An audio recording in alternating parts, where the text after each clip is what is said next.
Welcome back, guys. Rooster here. Guys, this is really, again, another blatant attempt of the United States government of pumping fear into our lives to justify their legal actions against the citizens of the United States to police us inside of our own country by using drilled events and these exercises events to make it look as real as possible, and then using the mainstream media to sell it as being real, and in using the White House to give a fake address to the nation that this event happened. And as you see here on this, this is a UM coach, which is the University of Mobile's cross-country coach, makes a claim that just before the explosion that the police department said that these were exercises, and he actually spotted bomb sniffing dogs and then also spotters on the roof. And he actually found out that these guys were doing an exercise. Well, just right before the explosion. Well, we have only a one man's account here, and that's what you're all going to say. How can we say that this man is telling the truth? But first of all, before I go any further, this is where I uploaded that video you just seen of what he's talking about. I uploaded it onto my YouTube account so that you can all go and watch the video. This man right here that you're all looking at happens to be telling the American people, this is President Barack Obama, telling the American people that he had no knowledge whatsoever of the incident, which as we get to the end of this video, you're going to find out that this guy had not only full knowledge, but he had even hands-on knowledge of the event that was ongoing, and you will find out that he's telling a freaking lie. So anyhow, watch right here. The Boston Globe. This event happened yesterday at 3 o'clock. This shows you how YouTube account is allowing this kind of events to be aired and to be viewed at a full scale. Look how fast that they grew in their viewing count. At 6 million people since yesterday at 3 o'clock in the afternoon. All the way up until now, they've already had over 6 million people that's watched this video. Now, how could that be? None of us could ever get a view count that fast and that quick on any of our videos that we make. But this shows you again that they're screening and keeping us from being able to have full viewing privileges from the public to view our contents and our videos that we make that exposes their lies. But anyhow, this shows you more control. But nonetheless. This guy right here recorded a video on his YouTube account, and he recorded it from his television, and he shows that this guy right here was telling the public to calm down before the bombs explosions. Okay, he was telling them, making comments for them to calm down, and this is a reporter that was trying to question this commissioner guy into answering the question. But you can clearly, as you watch the video, you clearly watch this man blatantly, intentionally ignore the questions of the reporter when he was asking him why were the people being told to stay calm before the Manhattan bombings. So the marathon bombings. So this goes to show you that there definitely was a cover-up going on. They're trying to make this as real as possible. They're not going to answer questions like this because it just exposes too much. Now, remember I told you let me go ahead and say this about Boston. Let me go back up a little bit. The Boston Globe. The Boston Globe puts on their account on the Twitter. They made comments stating. Let me see if I can get this down here where you can see it. Okay. On the Boston Globe reported, officials had made an official statement that there will be controlled explosions opposite the library within minutes as part of a bomb squad activities. Boston Globe continues to report that police will have a controlled explosions on the 600 block on the Boylston Street. Boston police have called in off-duty officers. Okay, this goes on and on and on and on. This is just showing you that this is definitely a report from the Boston Globe's Twitter account that they had full knowledge that of this event was taking place there. They definitely had hands-on account about the event. So anyhow, back to this. This is on the FEMA. I'm showing you this because this is very important. Emergency Management Institute fiscal year 2013 scheduled of, okay, on April the 11th, 2013, exercise evaluations and improvement planning courses for the L945 Nemesis in Montana training, Boston, Massachusetts, on and on.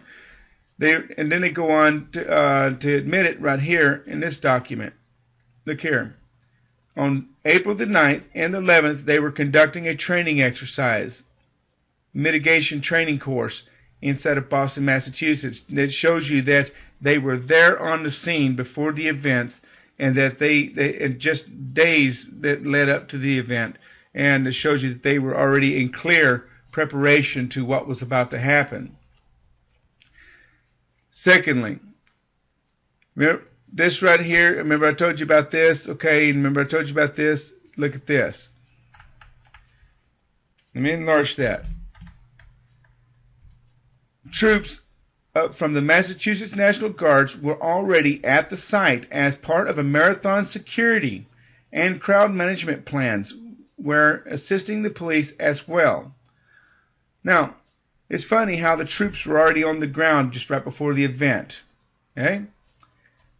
Again, these are all the reports showing you more and more that they had full knowledge that this was definitely a cleared, staged event that was going on. There's no doubt whatsoever that this was definitely a staged event. But the mainstream media, from BBC News to MSNBC, all these news are now starting to say that it's right-wing groups that were responsible. And all the Middle Eastern countries, including the Afghanistan, are denying any knowledge of this event, and are denying any involvements of this event as well. But yet the FBI are definitely trying to point fingers at a fake enemy that's not real, justifying more illegal arrests and detainments of people that had nothing to do with this crime. Now, we find out that Sandy Hook, this is on the Deadline Live, Sandy Hook families were at the marathon seated near the blast. How convenient. Were they trying to attempt to kill them so that there's no witnesses left alive? Well, I don't know. I have no way of telling you that and verifying it. But what we have here is we have the Boston Marathon police commissioner again admitting that the drills were not related to the JFK library, was not related to the two bombs explosions. But in another video, you see that he says they were related. So which is it? I mean, can't you have it both ways? You either they are related or they're not related. But it shows you how he's trying to confuse the public and changing his story as he comes and he tries to make his little debut and of the events. But anyhow, this is what you'll hear on this video here. But then also you'll hear him not deny that there was training exercises exactly in that moment. He pretty much says that they were conducting training exercises. So there you go, guys. There's that statement. And then here we go to this document here. I want you to look real carefully. These are all of the events. They were talking about risk management, risk sources, and crisis leadership training. Special events provide to exercise and event incidents as an example of the Boston Marathon. The Boston Marathon and the fourth and essential resources conducting training exercises can help make the sufficient resources I'm just paraphrasing what they have here so I don't have to open up every link. But it shows you that their interest of Boston Marathon in conducting such an event of terroristic threats and terrorist drills and all this has already been in the plannings for quite some time. But this just shows you more and more in depth of that event. But yeah, this just goes on. You've already seen this. We've already showed you this already. So now, here's the sad part about all this, ladies and gentlemen, is that these guys are clearly using staged events, but selling them off on mainstream media as real events. That this was a death scene. This had literally injured 130 people, and they even go through the whole ordeal of even staging the crime scene with blood splatters all over the ground to make it look like their bodies have been mangled and blown up from the blast itself. But the fascinating part about all this, ladies and gentlemen, is that there's one thing that just stands out of the whole entire crowd, and that was a guy that was sitting in a wheelchair that they tried to pretend had his legs amputated from the blast. And where did that wheelchair come from? And the question is was it already planted there? Is this normal procedure for the ambulance to take a guy who had his legs amputated from a bomb blast, just sit him on a wheelchair and then just stroll him out of the area? Or would they have taken him in a stretcher and then carried him on a stretcher, which is a lot faster than wheeling a wheelchair around to get to a certain designated area where your ambulances are parked at? This is what I personally believe. I personally believe that this guy did not have his legs blown up. In fact, the entire scene was staged.